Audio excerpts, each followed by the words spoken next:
నమస్తే, welcome to special drive. నేను శ్రీకాంత్. తమిళనాడు ఎన్నికలకు రంగం సిద్ధమైపోయింది. రేపటి నుంచి ముఖ్యమంత్రి స్టాలిన్ అధికారికంగా ఎన్నికల ప్రచారంలో పాల్గొంటున్నారు. ఈ ఎన్నికలు అన్ని పార్టీలకు ప్రతిష్టాత్మకమే. ఈసారి ఎట్టి పరిస్థితుల్లో మళ్ళీ తిరిగి అధికారంలోకి రావాలి, సిట్టింగ్ స్థానాలను కాపాడుకోవాలి, ఈ ప్రభుత్వ పరంపర కంటిన్యూ చేయాలన్నటువంటి ఉద్దేశంతో స్టాలిన్ ఉన్నారు. ప్రవేశపెడుతున్నటువంటి పథకాలు కానీ, ఇస్తున్నటువంటి హామీలు కానీ, పంచుతున్నటువంటి గిఫ్టులు కానీ ప్రజల్లో పెద్ద వ్యతిరేకత కూడా డిఎంకే మీద పెద్దగా కనిపించింది కూడా లేదు వాస్తవానికి గ్రౌండ్ రిపోర్ట్లో. బట్ ఏడీఎంకే ఈసారి ఎట్టి పరిస్థితుల్లో అధికారంలోకి రావాలన్నటువంటి ఉద్దేశంతో భారతీయ జనతా పార్టీతో జతగలిసి ముందుకెళ్తోంది. సో ఎన్డీఏ కూటమితో ఏఐడిఎంకే ఉంది. దరిదాపు 60 ఏళ్ల నుంచి తమిళనాడులో పాగా వేయడానికి కాంగ్రెస్ పార్టీ, భారతీయ జనతా పార్టీ శతవిధాల ప్రయత్నం చేసినా కానీ ఇంతవరకు కనీసం ఒక మొక్కను కూడా నాటలేనటువంటి పరిస్థితిలో ఉంది. సో ప్రాంతీయ పార్టీలు, ద్రవిడ భావజాలం ఉన్నటువంటి పార్టీలకే తమిళ ప్రజలు మొగ్గు చూపుతూ ఉంటారు. సో దీంట్లో కాంగ్రెస్, బీజేపీ ప్రయత్నాలు ఎప్పుడూ ఫెయిల్ అవుతూ ఉంటే ఈ రెండు పార్టీలతో ప్రజలు విసిగిపోయారని చెప్పేసి టీవీకే పార్టీని స్థాపించి దళపతి విజయ్ ఈసారి అధికారంలోకి నేనే వస్తా అని చెప్పేసి ఆయన మాట్లాడుతున్నారు. మొత్తం అన్ని స్థానాల్లో నేనే పోటీ చేస్తాను, నేనే ఉంటాను అంటే ఆ నిల్చున్నటువంటి అభ్యర్థి నేనుగా చూడండి, దట్ ఈస్ మీ అంటూ విజయ్ వెళ్తున్నటువంటి పరిస్థితి. సో ఇట్లాంటి పరిస్థితులు ఉండబోతున్నాయి. మహిళలను ఆకర్షిస్తున్నారు, సంక్షేమ పథకాలతో ఆకర్షిస్తున్నారు, తులం బంగారాలు అంటున్నారు, ఇన్సూరెన్స్లు అంటున్నారు, బీమాలు అంటున్నారు, టీవీలు, ఫ్రిడ్జ్లు, whatever everything, washing machine, పప్పులు, బియ్యాలు. ఒక మనిషి ఇంట్లో ఉండి ఇంట్లోనే ఉండొచ్చు ఏం పని చేయకుండా. సో అత్తడి స్థాయికి తమిళనాడు రాజకీయాలు వెళ్తున్నాయి.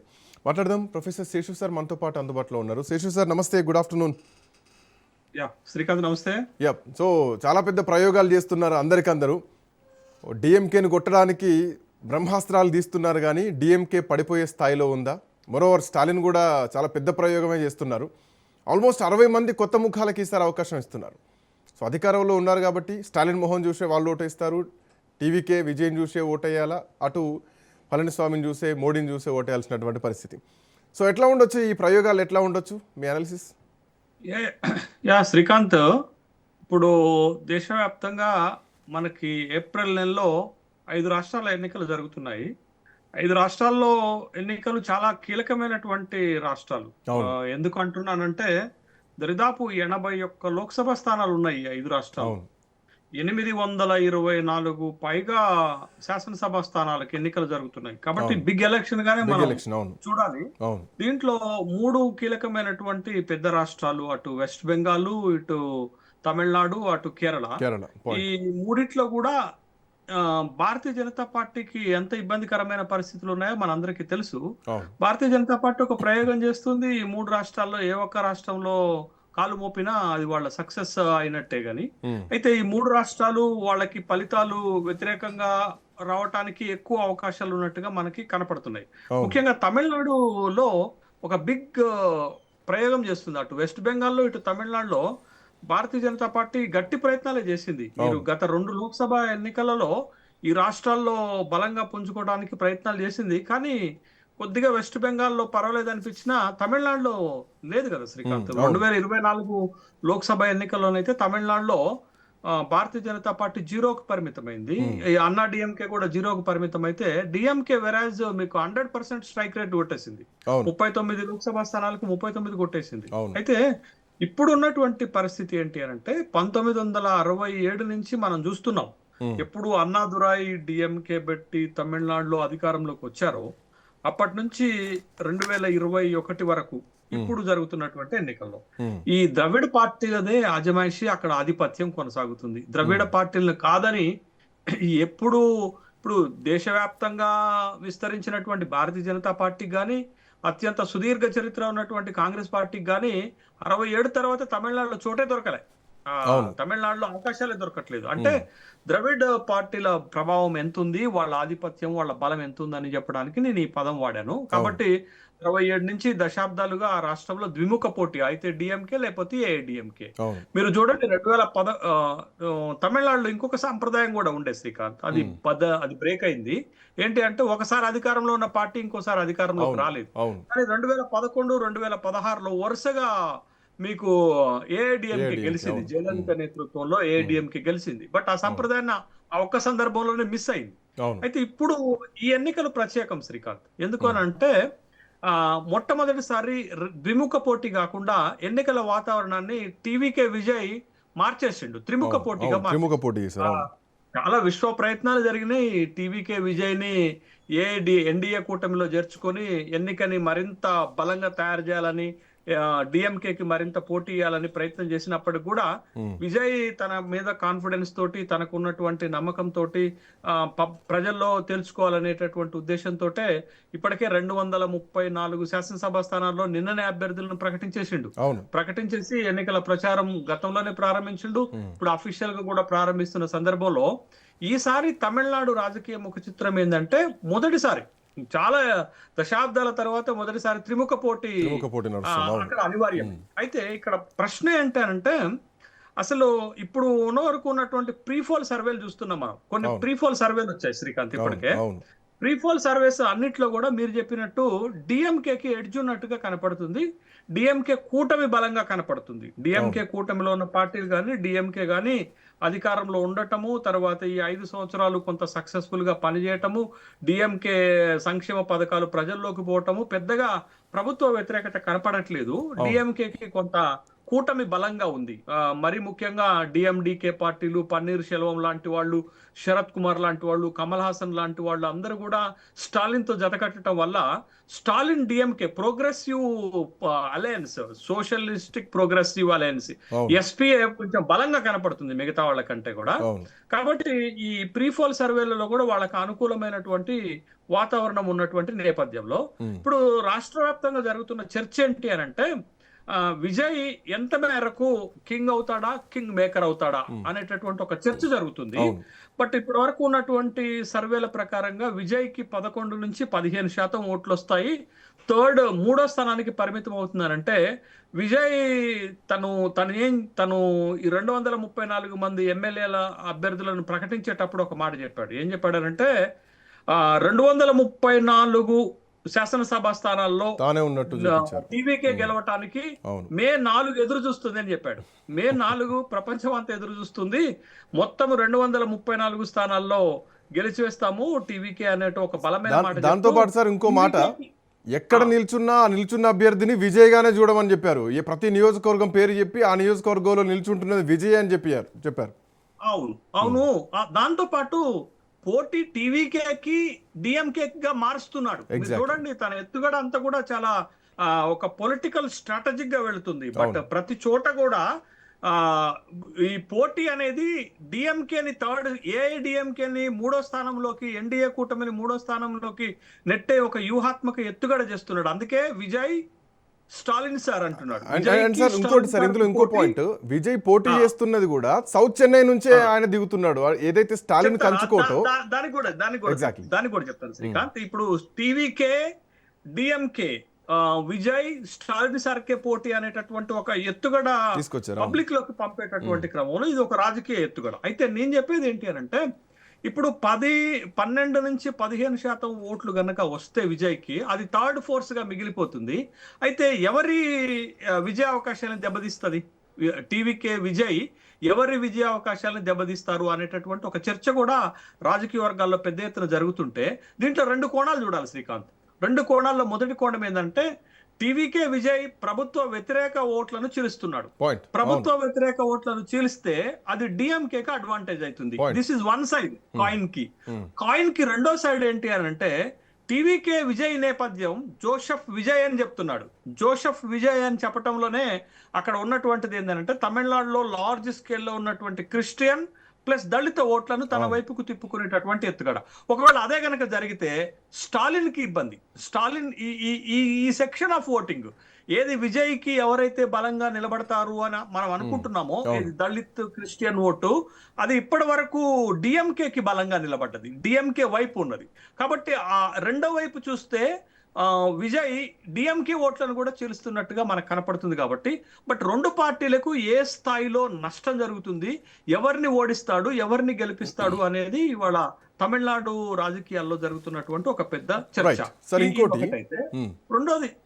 రెండోది మీరు అడిగిన ప్రశ్న ఏంటి అంటే, టీవీకే విజయ్ 2 నియోజకవర్గాల నుంచి పోటీ చేస్తున్నాడు. ఇది కూడా ఒక వ్యూహాత్మకమైన ఎత్తుగడ. ఎందుకు వ్యూహాత్మకమైన ఎత్తుగడ అంటున్నానంటే, నేను ఒకటి, ఈ 2 నియోజకవర్గాల్లో దళిత్ క్రిస్టియన్ ఓట్లు ఎక్కువగా ఉండటము తన గెలుపు సునాయాసం అవుతుందని తిరుచి ఈస్ట్ నుండి పెరంబూర్ నుండి నిలబడుతున్నాడు ఈ 2 చోట్ల. అయితే దీంట్లో ఇంకొక రాజకీయ వ్యూహం ఏంటి అనంటే, ఈ పెరంబూర్ అనేటటువంటిది చెన్నైకి సమీపంగా, చెన్నైకి సంబంధించినటువంటి, చెన్నై జిల్లాకు సంబంధించినటువంటి దగ్గర పోటీ చేస్తున్నాడు. ఎందుకు ఇక్కడ చేస్తున్నాడు అనంటే, మీరు చూడండి, ఈ చెన్నైకి పరిసర ప్రాంతాల్లో మొత్తం 22 నియోజకవర్గాలు ఉంటే ఇది ఆయుపట్టు డిఎంకేకి. ఎందుకు ఆయుపట్టు అంటే 2021 ఎన్నికల్లో 22కి 22 డిఎంకేని గెలిచింది. ఎవరికి కూడా ఛాన్స్ లేదు. కాబట్టి పెరంబూర్ ని ఒక స్ట్రాటజిక్ గా, ఒక వ్యూహంగా ఎన్నుకొని పెరంబూర్ లో ఉండటం వల్ల ఏంటి అంటే, చెన్నై పరిసర ప్రాంతాల్లో ఈ నియోజకవర్గాల పైన ప్రభావం చూపించవచ్చు అనేది ఒక రాజకీయ ఎత్తుగడ. అయితే పెరంబూర్ లో కూడా స్వయంగా దళిత్ అండ్ క్రిస్టియన్ ఓట్లు బలంగా ఉండటంతో ఆ నియోజకవర్గాన్ని ఎంపిక చేసుకున్నట్టుగా మనకు కనపడుతుంది. కాబట్టి ఒక ఎత్తుగడ, ఇప్పటికే రాజకీయంగా ఒక ఎత్తుగడతోటి టీవీకే విజయ్ ముందుకు వెళ్తున్నారు. బట్ ఎంత మేరకు సక్సెస్ అవుతాడనేది మనం చూడాల్సిన అంశం. ఎందుకనంటే ఈసారి మీరు 2021 ఎన్నికల్లో జయలలిత మరణించిన, జయలలిత లేకపోయినా, పార్టీ అనేక ఇబ్బందులను ఎదుర్కొంటున్నా ఏఐడిఎంకేని పళనిస్వామి బలమైనటువంటి పార్టీగా నిలబెట్టాడు. ఈ 5 సంవత్సరాలు నిలబెట్టాడు, గత ఎన్నికల్లో నిలబెట్టాడు. 75 శాసనసభ స్థానాల్లో కూటమిని గెలిపించడం మామూలు విషయం కాదు. మీకు 118 శాసనసభ స్థానాల్లో గెలిస్తే ఆ పార్టీ అధికారంలోకి వస్తుంది. 75 స్థానాల్లో గెలిపించడమే కాదు, ఇప్పటికీ కూడా జయలలిత లేకపోయినా మీరు ఏఐడిఎంకేని బలంగా నిలబెట్టడంలో పళనిస్వామి సక్సెస్ అయ్యారు. అందులోంచి పన్నీర్ సెల్వం బయటకు వెళ్ళారు, శశికళ బయటకు వెళ్ళిన తర్వాత కూడా పార్టీని అంత పటిష్టంగా నడిపిస్తున్నారంటే హీ సక్సెస్ దేర్. అంత తేలిగ్గా మనం పళనిస్వామిని తీసేయడానికి వీలేదు. పళనిస్వామి ఒక బలమైనటువంటి వ్యూహకర్త, ఒక బలమైనటువంటి పార్టీకి సంబంధించిన నేత, అన్నిటికంటే ముఖ్యం బలమైన ఆర్థిక వనరులు కలిగినటువంటి వ్యక్తి. కాబట్టి ఆ పార్టీని అట్లా నిలబెట్టగలిగాడు ఒకటైతే. రెండోది, మీరు శ్రీకాంత్ 2024 లోక్సభ ఎన్నికల్లో బీజేపీ ఏఐడిఎంకే సపరేట్ గా పోటీ చేసి చేతులు కాల్చుకున్నారు. 2 పార్టీలకి 0కు పరిమితమైనవి. కాబట్టి ఆ ఎక్స్పీరియన్స్ ఉంది. కాబట్టి అమిత్ షా, పళనిస్వామి ఇద్దరు కలిసి ఈసారి అలయన్స్ పెట్టుకొని పోటీ చేయటం వల్ల ఆ ఎన్డీఏ కూటమి కూడా బలంగా కనపడుతుంది. మీరు గత ఇందులో ఒక్కొక్క పాయింట్ సార్, అంటే ఇప్పుడు పథకాలు, సంక్షేమ పథకాలు, మనీ ట్రాన్సాక్షన్స్, వీటిని దృష్టిలో పెట్టుకుని కొన్ని మాట్లాడదాం. మోరోవర్ అన్నమలైకి కూడా టికెట్ రాలేదు, ఆయన కూడా నిరాకరించారు. ఆ ఎఫెక్ట్ బీజేపీ మీద ఎంత ఉంటుంది అన్నటువంటి పాయింట్ కూడా ఒకటి నాకు తట్టింది. అండ్ ఇంకొకటి సార్, గత ఒక 5 ఏళ్ల నుంచి ఈ ఎన్నికల సరళిని పరిశీలిస్తే గనక మహిళలకు సంబంధించి ఇస్తున్నటువంటి పథకాలు లేదంటే నగదు ట్రాన్సాక్షన్స్ ఏవైతే ఉన్నాయో 1 నుంచి ఆల్మోస్ట్ దేశంలో ఉన్న రాష్ట్రాల్లో సగం రాష్ట్రాలు, అంటే 15 రాష్ట్రాలు బడ్జెట్లు కేటాయిస్తున్నాయి. సార్ నేను చూసిన సార్, ఈ రాష్ట్రాలు ఆల్మోస్ట్ 13 కోట్ల మంది మహిళలకు 2,46,000 కోట్ల రూపాయల అమౌంట్ని వాళ్ళ అకౌంట్లలో వేస్తున్నారు. సో మహిళలకు సంబంధించినటువంటి పథకాల విషయంలో సో ఒక బడ్జెట్లో ఆల్మోస్ట్ 0.7% శాతం కేటాయిస్తున్నారు. చిన్నగా చెప్పాలంటే జార్ఖండ్ లాంటి ఒక రాష్ట్రంలో ఒక గ్రామీణాభివృద్ధి కోసం ఇచ్చేటువంటి బడ్జెట్లో 81% మహిళలకే నగదును వాళ్ళు ట్రాన్స్ఫర్ చేస్తున్నారు, మహిళా సంక్షేమ పథకాలు. అండ్ కమింగ్ టు ఈ 5 years విషయాన్ని, ఈ 5 states విషయానికి వస్తే, ఈ 5 రాష్ట్రాలలో, ఈ అసెంబ్లీ ఎన్నికలు జరుగుతున్నటువంటి రాష్ట్రాల్లో 4 రాష్ట్రాలు 24,500 కోట్ల రూపాయలు ఇప్పటికే మహిళలకు అకౌంట్లోకి ట్రాన్స్ఫర్ చేస్తున్నాయి. సో తమిళనాడులో కూడా అదే జరుగుతోంది. ఇప్పటికే స్టాలిన్ 2,000 వేశారు, దీదీని గెలిపించింది కూడా పశ్చిమ బెంగాల్లో 5,000 పొంగల్ ఎగ్జాక్ట్లీ సారీ, దీదీని గెలిపించింది కూడా ఈ సూత్రమే, ఈ సిద్ధాంతమే. సో ఇప్పుడున్నటువంటి ద్రవిడ సిద్ధాంతం, ద్రవిడ భావజాలం, తమిళ సెంటిమెంటు, ఈ పంచుతున్నటువంటి పథకాలు, ఇస్తున్నటువంటి హామీలు మహిళా ఓటర్లని ఆకర్షించేటివి ఏమిటి అన్నది నా ప్రశ్న. శ్రీకాంత్, ఒక్క విషయం గమనించండి.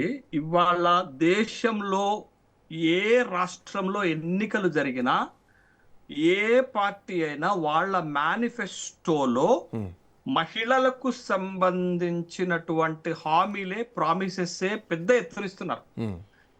ఈ హామీలలో అత్యంత ప్రధానంగా మనకి కనపడేటటువంటిది ఏంటి అని అంటే, మహిళల అకౌంట్ లోకి డైరెక్ట్ గా money transfer, DBT, direct benefit transfers కింద మహిళల ఖాతాలో డబ్బులు వేసేటటువంటి హామీలనే అన్ని రాష్ట్రాలు ఇస్తున్నాయి. ప్రభుత్వాలు అధికారంలో ఉన్న రాష్ట్రాల్లోనూ, తర్వాత కాంగ్రెస్ అధికారంలో ఉన్న రాష్ట్రాల్లోనూ, ప్రాంతీయ పార్టీల అధికారంలో ఉన్న రాష్ట్రాలు, ఏ రాష్ట్రము అతీతం కాదు.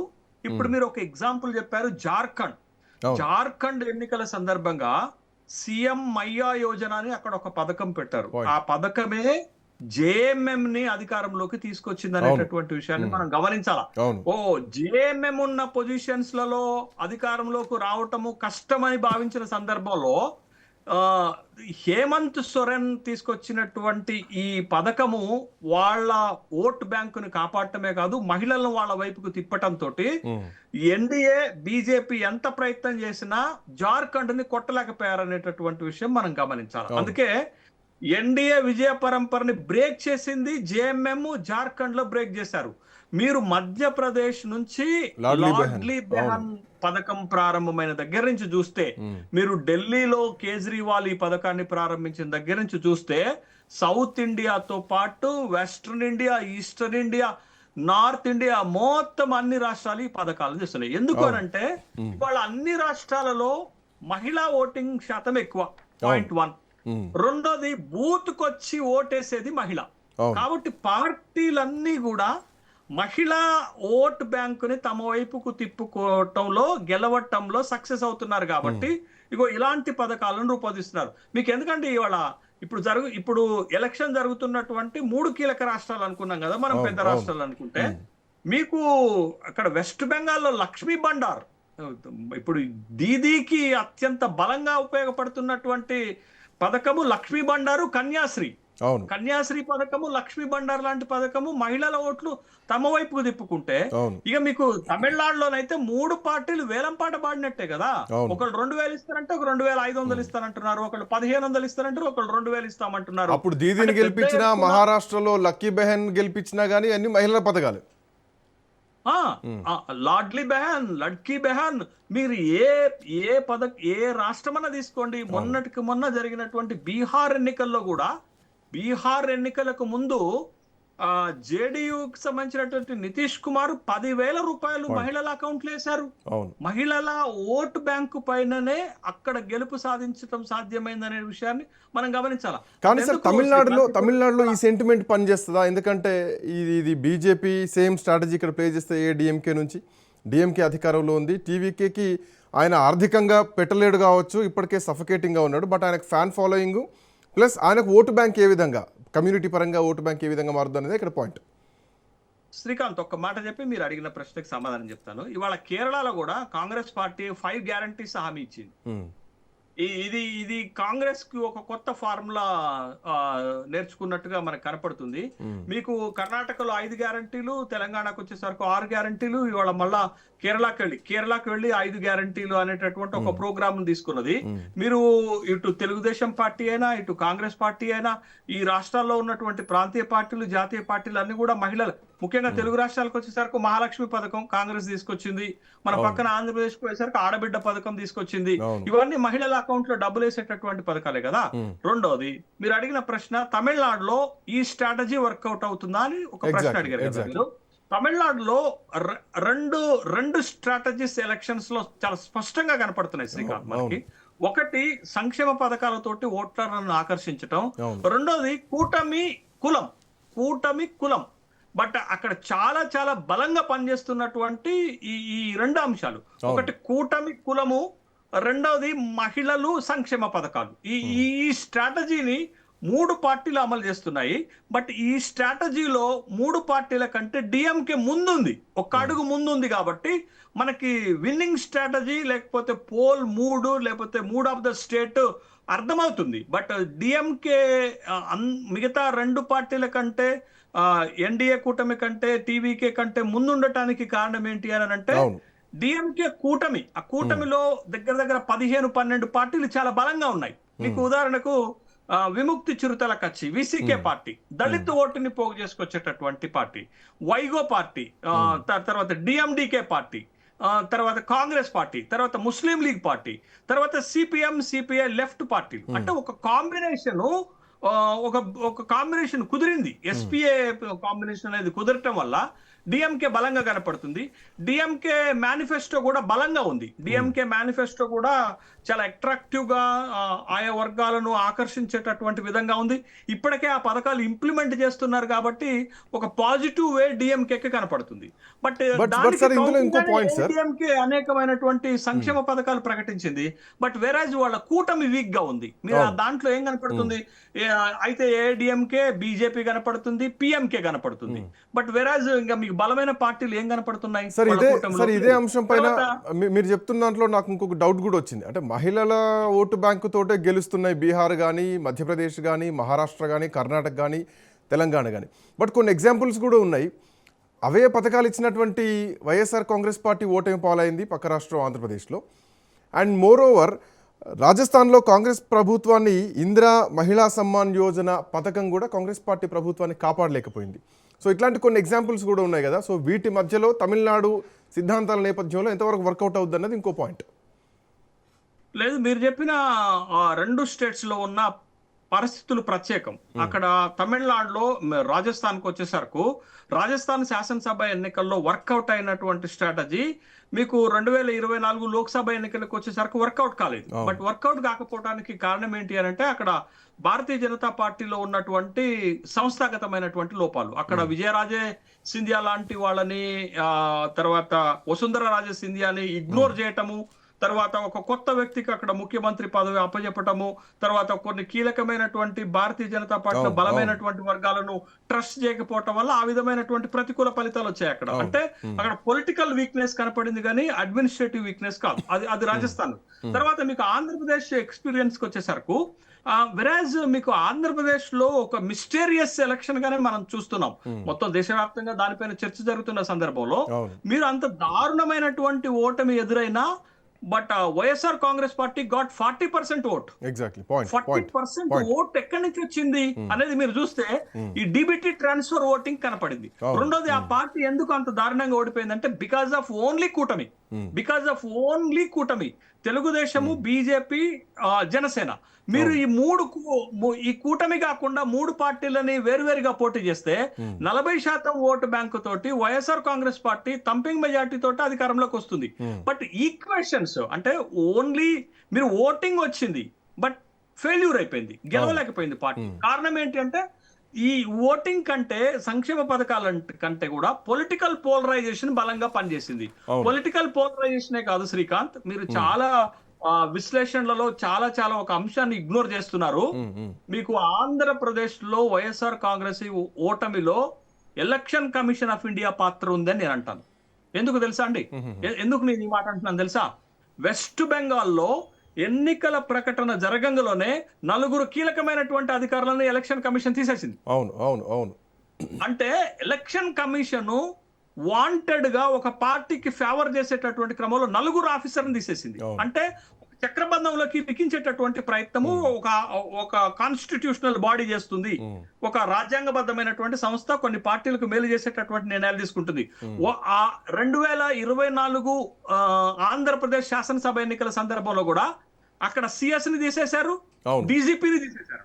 అంటే అదొకటైతే ఇంకొక కీలకమైన అంశం చెప్తాను శ్రీకాంత్. ఇది చర్చలో చాలా తక్కువ వస్తుంది, బట్ కారణాలు ఏమైనా ఉండొచ్చు. కానీ ఇంకొక కీలకమైన విషయం ఏంటో తెలుసా? ఆంధ్రప్రదేశ్ లో ఫస్ట్ ఫేజ్ లో ఎలక్షన్ జరగాల, కానీ 4th ఫేజ్ కు పంపారు. ఎందుకు తెలుసా? ఫస్ట్ ఫేజ్ లో ఎలక్షన్ జరిగితే కూటమి సర్దుకొని ఈ క్యాండిడేట్లను నిర్ణయించి ఆ నియోజకవర్గాల సమస్యలను పరిష్కరించుకోవడానికి 4th ఫేజ్ కి ఎలక్షన్ పెట్టారు. కానీ 2019లో ఫస్ట్ ఫేజ్ లో ఎలక్షన్ జరిగింది. ఎందుకు మార్చారు అంటే ఇవన్నీ కూడా ఒక ఫేవర్ అట్మాస్ఫియర్ క్రియేట్ చేయడానికి రాజ్యాంగబద్ధ సంస్థ కూడా సహకరించింది. అంటే అక్కడ ఓడిపోవటానికి మీరు చెప్తున్న కారణం కాదు అనటానికి ఇవన్నీ ఉదాహరణలు. Exactly. Thank you sir, thanks for joining. So మొత్తానికి కాంగ్రెస్ పార్టీ గతంలో 2 దశాబ్దాలు పాలించింది తమిళనాడు స్వాతంత్రం తర్వాత. 1967లో కాంగ్రెస్ పార్టీ ఓడిపోయిన తర్వాత అక్కడ రాజకీయ ముఖ చిత్రం మొత్తం మారిపోయింది. డిఎంకే ఏఐడిఎంకే మధ్యలోనే అధికార మార్పిడి జరుగుతోంది. సో 60 ఏళ్ల తర్వాత ఇప్పుడు రాజకీయాల్లో త్రిముఖ పోటీ ఏర్పడింది.